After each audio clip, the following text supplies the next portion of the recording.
Something extraordinary is coming. My memoir, The Hospitality Leader's Roadmap, Move from Ordinary to Extraordinary, launches on October 15th on Amazon. This book shares my journey from a 15-year-old line cook to seasoned leader in the hospitality industry, packed with insights on leadership, resilience, and transformation. Whether you're an aspiring leader or a seasoned professional, you'll find practical wisdom and inspiration to elevate your career. Mark your calendars, and remember, 10% of sales from October 15th until the end of 2024 will benefit Chow. Grab your copy on Amazon.com on Tuesday, October 15th. If you are a restaurant owner looking to increase top-line sales by driving more traffic during the week, increasing your catering sales, or booking more private events, I've got a great resource for you today that can help. Laura Wilber is a guest acquisition and retention expert with DeNova.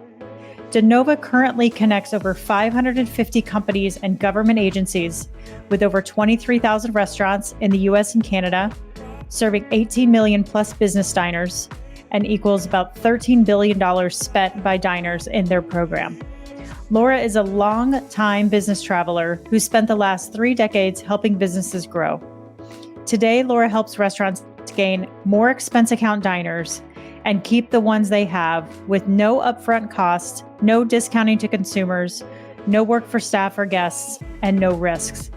Today, Laura and I are going to talk about how her company is helping drive more traffic to restaurants from very low price perspectives, but bringing in very high quality diners. She's also going to talk about why DeNova is different than some of the other programs out there and her commitment to driving value to customers and delivering an amazing guest experience, not just for the clients, but for consumers and for restaurants alike. Stick around. The information that Laura is going to share with us about what guests are really looking for from a restaurant experience is absolutely incredible.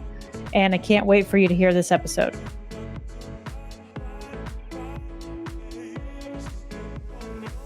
Welcome to the No Hesitations podcast, the show where restaurant leaders learn tools, tactics, and habits from the world's greatest operators. I'm your host, Kristen Marvin, with Solutions by Kristen. I've spent the last 2 decades in the restaurant industry and now partner with restaurant owners to develop their leaders and scale their businesses without wasting time and energy so they can achieve work-life balance and make more money.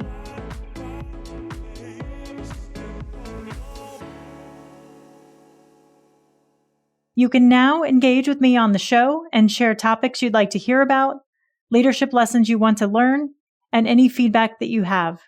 Simply click the link at the top of the show notes, and I'll give you a shout out on a future episode. Thanks so much for listening, and I look forward to connecting. Laura, hi. Thanks for being here. Hi, Kristen. Thanks so much for having me. You bet. Very excited about this conversation today. We were talking about it before, but really excited to share what you're doing with DeNova. And I said that right? Pronounced that yes. Right? DeNova? Okay. And I feel like you're the queen of entertainment here. I know you specialize in guest retention and acquisition, and your background in working with airlines and hotels and radio and broadcasting and now restaurants. I mean, I feel like you really know, you're like the oracle right now. Like, you know what the guests want, what the guests are looking for in an experience, and super excited to share all your knowledge today with my target audience. Thank you. Yeah. Thank you so much. You bet. Yeah. And to that. Go ahead. Oh, sorry, not to interrupt, but to that end, Kristen, if you can share with me what you think your audience would love to hear about today. Yeah. What's kind of top of mind for your customers? Absolutely. So I partner with restaurant owners and operators in the independent space that typically have 1 to 2 locations plus that are looking to grow. And so when you and I first, when I first learned about your company, I thought, oh my gosh, people are really looking, to figure out how to be innovative with their business and how to drive traffic, right? It's a huge goal of theirs. And sometimes there's marketing is it's such a big umbrella, and it's so robust. And a lot of a lot of the clients that I work with maybe have a social media person, or maybe they're doing it on their own. And so really trying to understand, especially for some of those higher end clients, whether it's a Michelin group that I work with, or someone, in the food hall space, what can DeNova really offer them that's going to help them put something sustainable in place and really help them make the biggest bang for their buck when it comes to this spend, right? Because, and I want to talk more about this too, but I've had some conversations with some clients and like, oh, I've heard of programs like this before. We've tried this before and it hasn't worked. So I'm really excited to understand today what makes you guys different and how you can help the independent restaurant space. Oh, thank you so much. I have a huge heart for independent restaurants. We have some friends that have, a single location restaurant, and every dollar really matters, right? It's just, I know from years of experience, margins have never been huge for restaurants, and now with the escalating prices, labor, everything, food costs, there's really, every dollar matters. So what you're doing to support these independent restaurants is so valuable. And to have a coach, have a person to walk alongside you and kind of hold your hand through some of the scary things that aren't as much fun, right? Yeah. And marketing can be one of those things that isn't as much fun for a lot of businesses. And that's something that I've had the opportunity to help with for my clients throughout my entire career. I've been trying to help businesses grow, right? Since I first started in selling radio advertising in Monterey, Salinas, at a tiny little restaurant or a radio station called K-Hip Radio. We had no quantifiable audience, and the station did not subscribe to the Arbitron ratings because we just couldn't prove that anyone was listening, right? To working as national sales manager for the largest radio group in Los Angeles, and working with some really big accounts, right? Mostly media buyers in New York and all over the country. But my heart has always been, how can I provide the best value for the lowest cost for these incredible business owners that have taken on such risk? They have such creative genius in most cases. And so can I be a part of their toolkit that's going to save them time and use my expertise to really help them so that they can focus on what they love, which is, the food and the hospitality in the restaurant. Yeah. So that's how I got to where I am today. And I love it. So I don't want to keep talk too much, but yeah, ask me. Yeah, totally. No, I'm so curious about this first restaurant or this first radio gig that you took where there was no quantifiable audience. What made you make the decision to jump into that industry, and what did you learn from that? Oh my gosh, it was so by accident, right? So my first job was selling custom ski boots at a specialty ski shop in the San Francisco East Bay area. It was called Any Mountain. And I figured out that I loved people. I loved talking to people. I loved helping people. And when I got my first paycheck, I said, oh my gosh, I get paid to make friends and learn about people and, help them have their ski boots fit right and be comfortable when they're skiing. And then, that was high school. And then going to college, my degree was in broadcast journalism. I thought I wanted to be a reporter. I love to write. And again, I love to learn about people and share stories. But when I came out of college looking for jobs, I figured out that there really weren't any, and they weren't paying enough to survive. But they had this job called account executive, which I had no idea that they paid people to sell advertising on the radio, right? So I showed up and I said, I got hired. And I asked my boss, Ed Monroe, he said, go set some appointments. You need to go get some meetings. And I'm like, why would anyone meet with me? I wouldn't meet with me. I have no idea what I'm doing. Yeah. And what am I selling? Yeah. He said, they have to buy advertising from someone. They have to tell people about their business. They have to, help people find their business. Mhm. Why not you? Right? You care about them. And, so that was enough to start me on my path of becoming an expert in my business, in my customer's business, and in my competition and my market at large. And then that's kind of set me on my way to figure out how can I really be of value to the customers. Yeah. Then I moved to a station that actually did have ratings and audience, and then just moved to bigger and bigger audiences so that more people could hear the story of my customer. I love it. Hey there, podcast friends. I hope you're enjoying these impactful conversations and leadership insights I'm bringing you each week. Before we dive back into today's episode, I want to take a moment and reach out and ask a small favor that would go a long way in supporting the show. If you've been loving the content I'm providing, please take a moment to leave a rating and review wherever you listen to your podcasts. Not only does it make my day, but it also plays a pivotal role in helping the show grow. Your reviews boost my visibility, attract new listeners, and encourage exciting guests to join me on the mic. So if you want to be part of my show's growth journey, hit that review button and let me know what you think. Thanks a million for being awesome listeners. Howdy, listener. Are you also a podcaster seeking to stand out in the crowded audio landscape? I'm here to help. L. Connor Voice, LLC offers top-tier audio engineering, meticulous content management, and more, all tailored to save you time and elevate your podcast to new heights of professionalism. With L. Connor Voice, you can focus on what you do best, creating captivating content, while I handle the rest. Say goodbye to hours spent tweaking audio levels and managing uploads.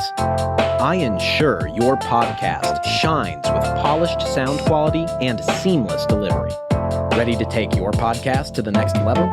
Contact L. Connor Voice, LLC today and make producing your podcast as easy as hitting record. For more information, go to lconnorvoice.com. Links are in the episode notes. When you set those first meetings, did you go to people that you already knew, or what were some of your first leads?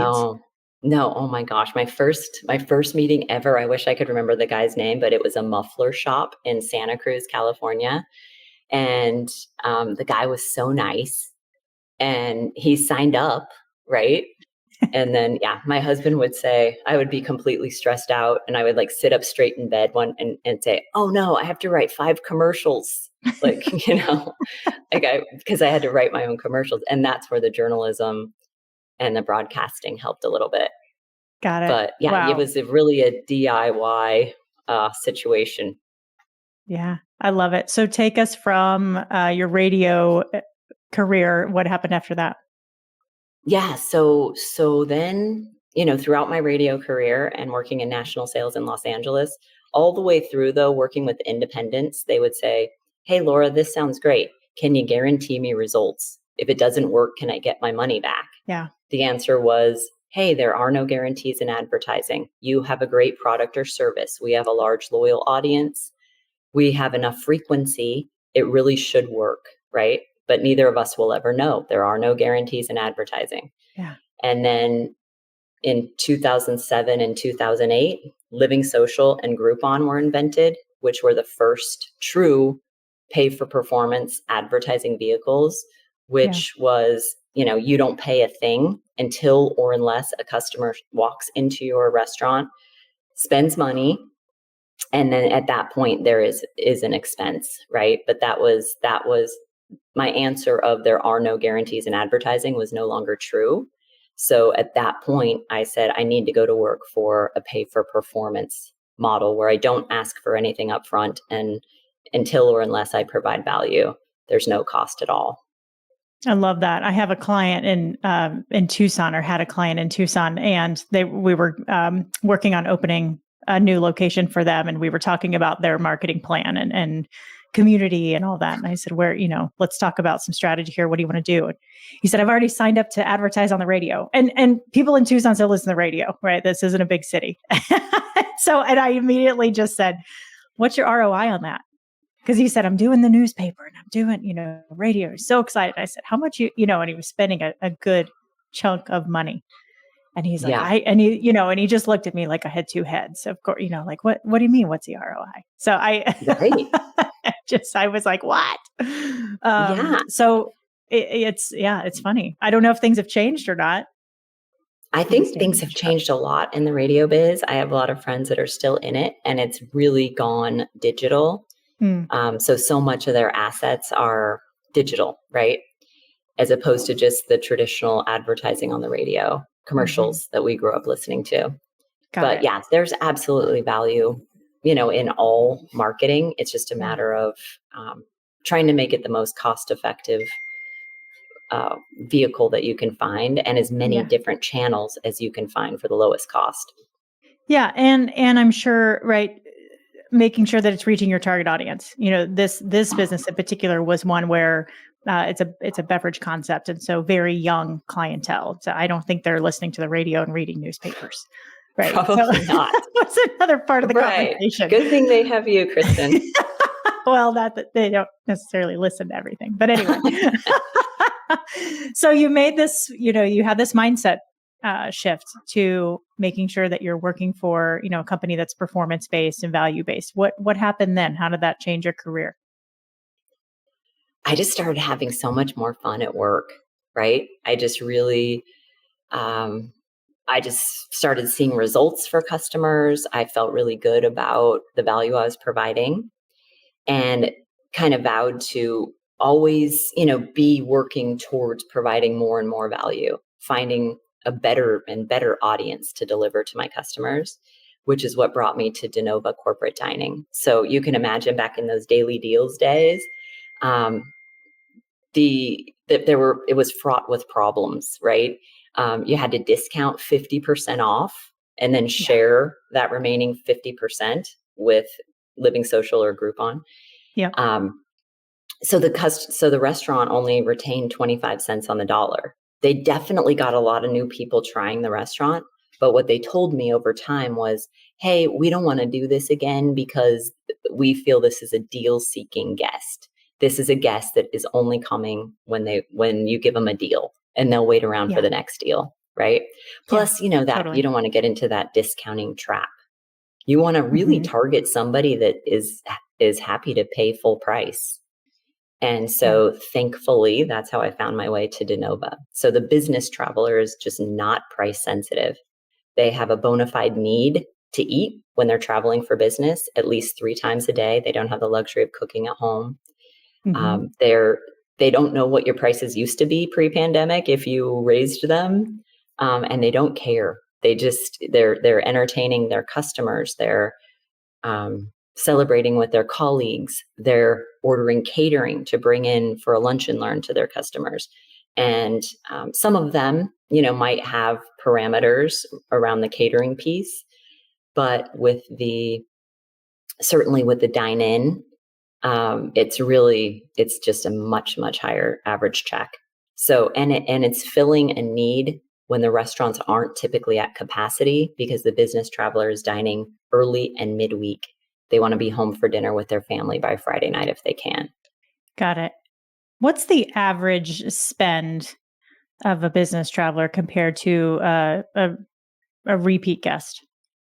Oh my goodness. Yeah. So we know from our data, and there's a spending boom happening right now in business travel overall.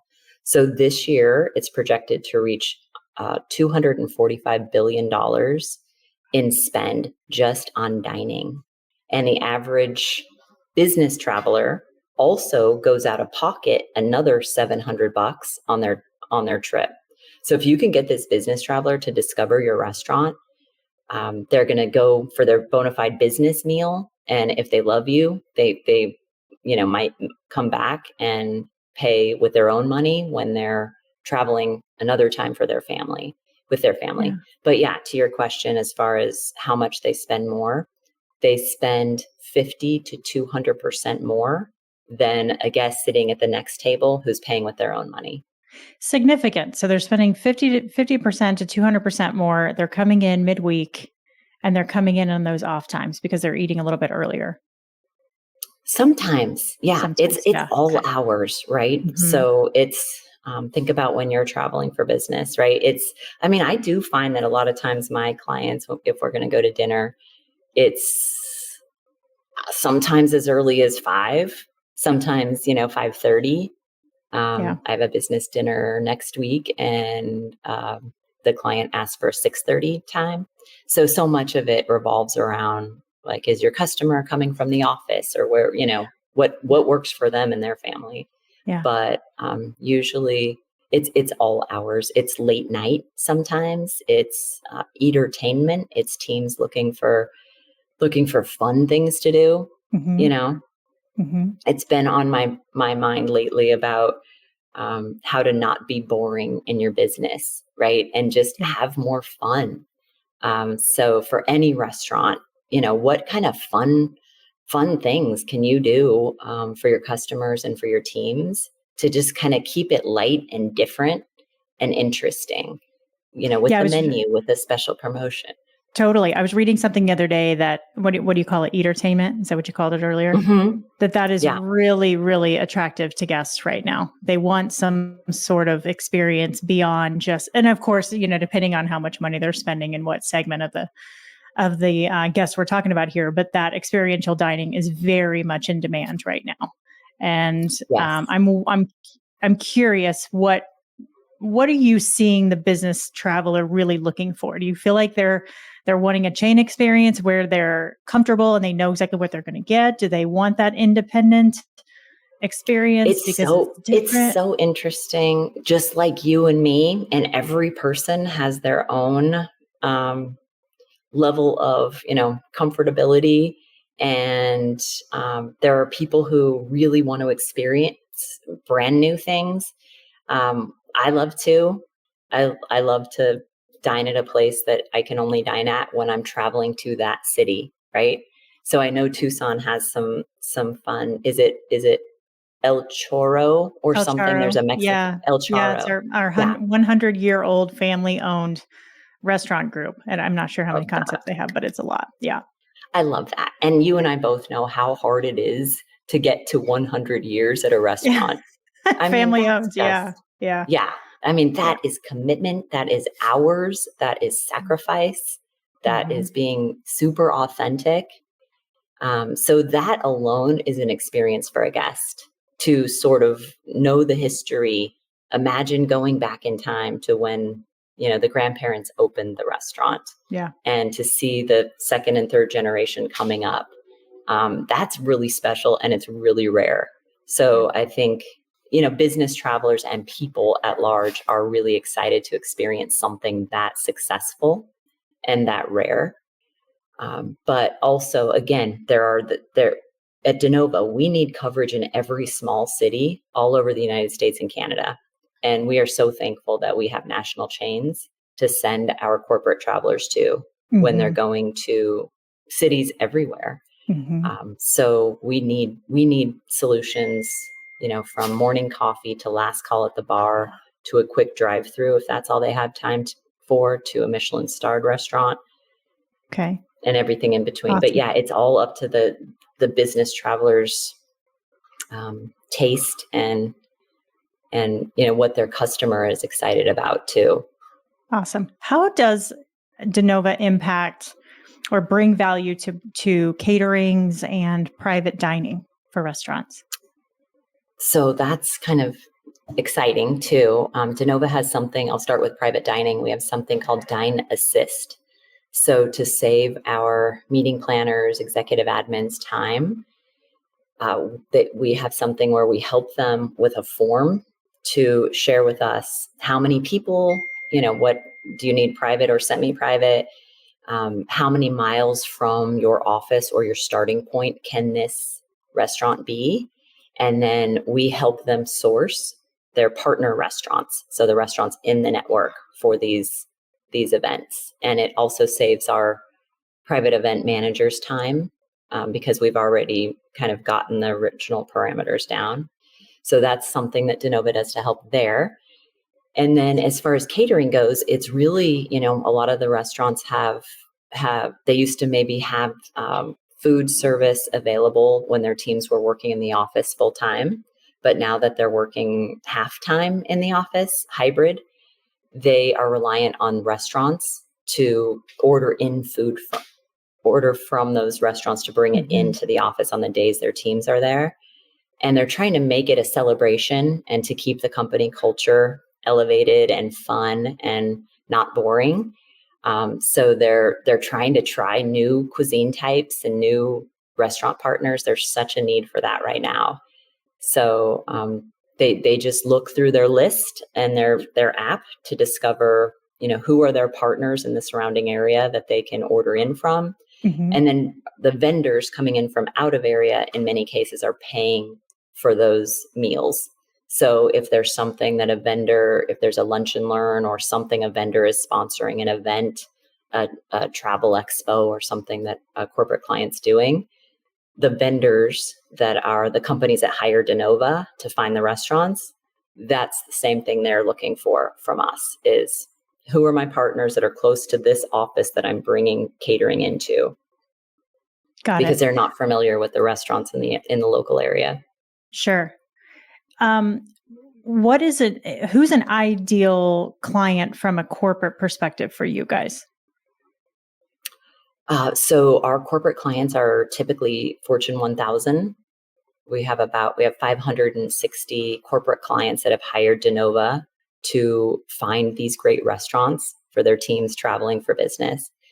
And it's government agencies. So just large organizations that have a ton of dining spend. And again, with $245 billion being spent on business dining annually, that total addressable market is absolutely huge. And so DeNova is delivering, about half of the Fortune 1000 companies to our restaurant partners as partners. Awesome. And then talk a little bit more about, kind of how this program works. What's the process look like for an independent operator? Take us through the steps there. Yeah. So thank you for asking. If you have a client that's interested in considering joining the network, I would say go to the website, which is DeNova.com, click on For Restaurants. It's very straightforward. It's all, laid out right there in a really clean way. Thank you to our marketing department for that. And you can also search who are our existing partners that we are currently sending our corporate and government clients to when they're traveling for business. But we would just need to vet the restaurant, and we have to do that usually with the website. So we are a small but mighty team here at DeNova. And so a lot of my research is looking at their website, getting a sense of, do they have some space, semi-private or private dining, if my clients are going to need that? Do they offer catering? Do they have capacity in the dining room? And, that goes both ways, right? So if there's a restaurant that doesn't have capacity early and midweek to accommodate a few more guests weekly, then they probably don't need our service at DeNova. But most restaurants, in my experience, could handle a little bit more business early and midweek. So, Laura, how are you determining that? Are you trying to make a reservation and kind of seeing what's available to them, or what's available for you? No, it's a conversation, right? So that's the next thing is just a conversation to figure out, what do they offer? What do they need? And is it a fit for them to partner with our corporate and government clients? Got it. And if it isn't today, maybe it is in the future. But really, DeNova is just an extension of their sales team. If you could have a team of people that is telling your story to the who's who in business travel, and it's incredibly low cost. You don't have to pay them a salary. You don't have to pay them upfront. Only if they deliver business to you, you pay them a small loyalty rebate. The corporation receives a loyalty rebate as a percentage of what they spent, as a thank you and an incentive to keep coming back. Got it. So that's the model. So does a restaurant have to sign up for allowing you guys to bring diners in midweek and do a catering and do a semi-private, or can they just partner with you guys on one of those arms? It's whatever they offer, right? Okay. So the partnership with our corporate client is for every dining occasion that the corporation has, that the restaurant will welcome them as a partner. So even if it's a lonely, engineer traveling on assignment for 3 weeks and they're eating 3 meals a day, and they're maybe doing carry out or whatever, it's that all the way to a buyout. So it's any dining occasion. That's what the partnership is set up for. Got it. And then what else are you guys doing to vet clients? A lot of our business is referral. So our happy customers will say, hey, my friend works over here. They could benefit from some more midweek business. So that's part of it. A lot of our clients are larger, right? So they've been around a long time and have had a reliable track record.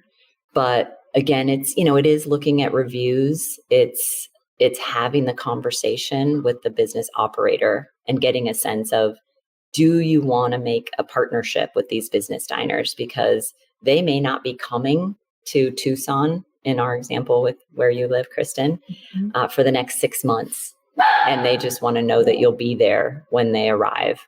So it is something that you're signing up for going into a partnership with these companies. Got it. I hear your puppy in the background. Yes. Saying hello. That's Joey girl. I love it. What happens when a client has a negative experience at a restaurant? It's a lot the same as, if they have a negative experience and they're going on their own dime, right? So it's really dependent on what the restaurant has in place to handle any negative experiences. And I believe, Kristen, that's probably part of your expertise to coach your customers on what to do if there's a negative review or a negative experience. Yeah. So what do you recommend to your restaurants? Well, it's really understanding and establishing a foundation of steps of service, making sure that their front of house team is positioned to check in on the customers and the guests and make sure that they are they've got open communication about whether or not the dining experience is going great, right? It's verbal and nonverbal. You can tell if somebody doesn't finish their meal, right? Inquiring about that. Reading people's body language to make sure that they are really enjoying themselves and having a great time. And then again, if somebody says, oh, this is, when a server asks, how is everything? And somebody says, oh, it was fine, or it was good, like pushing into that's not good enough, right? So just having that really high expectation and great level of training around what an extraordinary guest experience really looks like, and then how to measure that. So that when a customer says, or guest says it wasn't great, that server knows exactly what to do, and they are empowered to do whatever they need to do in order to make sure that guest leaves happy. Yes. Yeah. And then following up on the reviews afterwards, right? Like responding to every positive review and every negative review. It's an opportunity to offer hospitality. So extending that experience to just outside of the four walls of the restaurant is really important. Yep. Yeah. So what happens if a restaurant comes to you and says, we've been working together for 6 months, or it's been a year and we've had a little bit of traffic, but we want more. What do we do?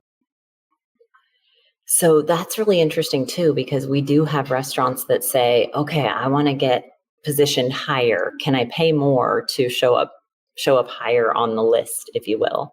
And that's one of the things I love about DeNova, is that it really is a geo search model, meaning there's nothing you can do to get more exposure than your neighbor other than have more locations, right? So it is an advantage if you have a lot of locations, because they're going to be seeing your logo and your restaurant in every city they travel to, or in every area of a city that you're traveling to. So for your independents, when they're traveling to that specific city, it's just going to be based on how geographically close they are to either the office that the vendor is traveling to go see, Yeah. or to their hotel or to their Airbnb.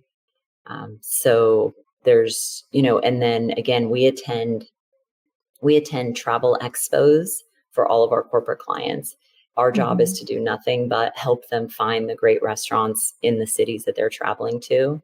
And DeNova is the only invited restaurant representative at all of these government and corporate expos. So it's really hard for a restaurant to get on campus at these global companies. The security is incredibly tight. Same thing with the large government agencies. So we feel very blessed to be there as the representative for these restaurants.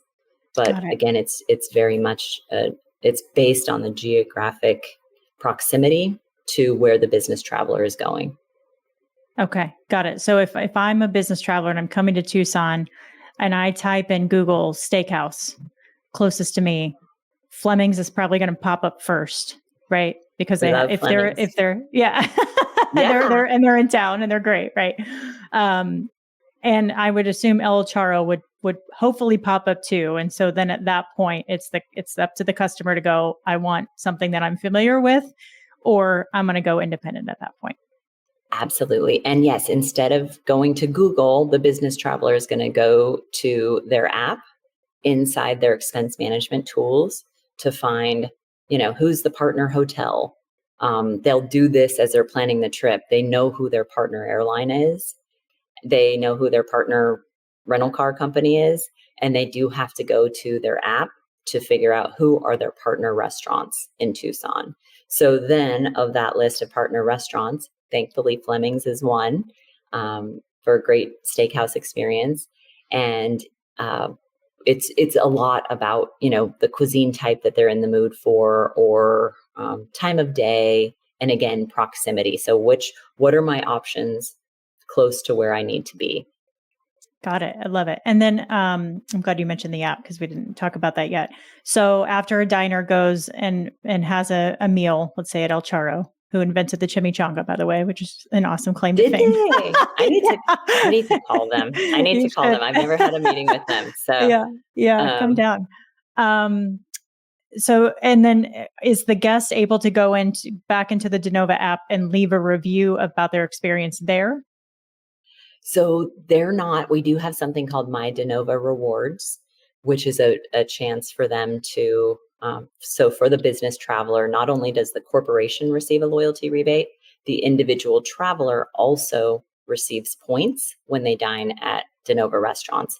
And at that point, they're able to give it a star rating based on their experience so that their fellow employees will understand, how their experience was. Got it. And then what do they do with those points? They can redeem them for gift cards. We have a little marketplace for them where they can pick what they want. So we do have some restaurant gift cards in there, including Fleming's, as you mentioned, but they can also redeem it for Target gift cards or Amazon or, retail if they want to. Got it. Do you have any success stories that you could share around the impact that this has made on an independent restaurant from a growth perspective or driving traffic or anything like that? Yeah, that's what's beautiful about this model is we still have the first restaurant that ever joined the network 16 years ago. And before I joined, I did ask some partner restaurants, hey, what do you like about DeNova? Why do you stay? And they told me the same thing that I've come to understand, which is they believe it's the lowest cost way to attract and retain the highest value guest at the restaurant, which is a business diner, right? But yeah, there are a ton of great independents that, when any restaurant starts, whatever revenue we send them, we typically see a growth of 3x by month 12 and 5x by month 24. Okay. And even the restaurants that have been on for more than a decade are still seeing growth as they go. So there are, that longevity is really the best testimonial. And then we have a lot of great testimonials that our restaurant partners have been kind enough to share with us, including Jersey Mike's, which started much smaller with us, and just continues to grow and see, really impressive catering sales numbers. And we have a lot, we have about 24,000 restaurants in the network across the US and Canada. And it's pretty consistent, that growth across all cuisine types. I love it. What's next for DeNova? Just continue adding more and more great restaurants.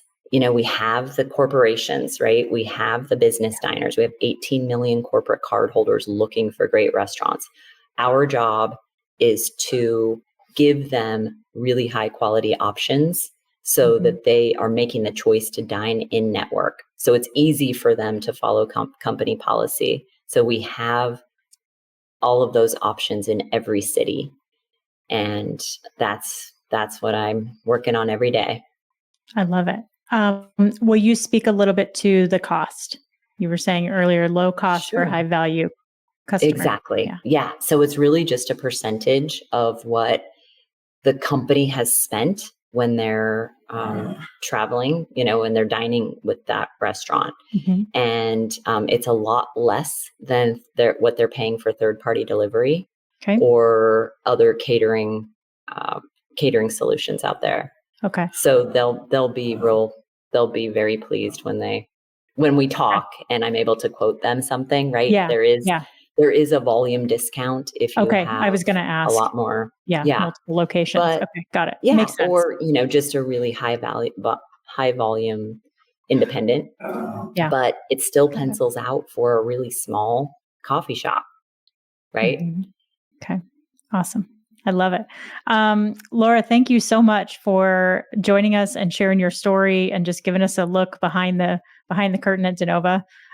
It sounds like it's just, congratulations on all the success too. I mean, I was on your website this morning looking at all the numbers that you guys put up and some of your partners. And I was a little bummed that I couldn't join, from a customer perspective. You need to spend some more money on business travel, Kristen. Okay. Let's get the fire ramped up to the Fortune 1000. I'll work on that. I don't even know how to get there, but I'll have to figure it out. And before we go, I want to hear about your book. You have a book coming out in October, right? I do. Tuesday, October 15th, it drops on Amazon. So it's called The Hospitality Leaders Roadmap, Move from Ordinary to Extraordinary. And it's my memoir. It is my journey from starting as a line cook at 15 years old, working up to managing partner by 30, and the leadership lessons that I've learned along the way, the good, the bad, and the ugly, and some incredible experiences, like recording with Anthony Bourdain at one of our restaurants, hosting Jacques Pepin's 60th birthday party. And then it, kind of goes into some dark side of burnout and a lot of self-discovery, self-awareness, and reinvention, and finding the path to mental fitness and starting this coaching business, which has just been the best thing I've ever done. So it's a wild ride. I can't wait to read it. And and it's great that you were sharing the hard stuff too, because we know that the restaurant business is not for the faint of heart. Which is why I only lasted 2 weeks when I had my one and only restaurant job as a hostess. That was so stressful. I don't know if you heard that story, Kristen, about. No, I didn't. So it was at this restaurant called Charlie Brown's, and it was in Concord, California. Okay. And I was a hostess, which I thought would be so fun, just to greet the guests and walk them to their table and manage, the different areas. If that was all there was to it, I think I would have loved it. And I may have stayed in the restaurant business, but I also had to pay these servers out their tips, cash, at the end of the night, every night. So I had to calculate how much each server was supposed to get. Wow. And they all would get off at the same time and descend on my little hostess stand. They wanted their money. Hurry up. I got to get out of here. What's taking so long? And I was like, Yeah, it was so rough. It was that sounds so stressful for an entry level. What is typically an entry level position? I could see if you were a shift lead or a manager or something like that. But that sounds very stressful. I have no crowd control for these servers. I was like, I should have said, go wait over there one at a time. Yeah. But yeah, that was not very much fun. But When was that? That was also in high school before Okay. the custom ski boot. It was in the same shopping center as the custom ski boot job, which of course I loved it after that experience. Oh, that just Right? sounds vicious. It just sounds like so many things wrong with that model. It Oh was my so gosh. painful. Who knows how That's they came up with the idea of empowering the hostess with that job? yeah, Dealing get with all it to a this lead cash? server or What somebody. the Yeah. heck? Yeah. I know. Oh, that's Yeah, great. I love it. Thanks that for was sharing not that. good. So, well, Yeah, and you mentioned how people can get a hold of you too. I know you mentioned the website yes. earlier, but yeah, let's let people know how to get a hold of you. Okay, excellent. So I'm pretty active on LinkedIn, and it's just Laura Wilber. And so there's a button on my LinkedIn page that says book an appointment, and it's a 15-minute conversation just so I can learn about your restaurant and see if it might be a fit for you to become a partner. So that's a really easy way. If you're not on LinkedIn, you can just email me at lwilber@denova.com. Awesome. All right, Laura, thanks again. Really appreciate your time today. And that's going to do it for us this week. Please share the show with anybody that you know in the restaurant industry that could benefit. And again, look for my book on Amazon, October 15th, The Hospitality Leaders Roadmap, Move from Ordinary to Extraordinary. We'll talk to you next week. Thank you, Kristen.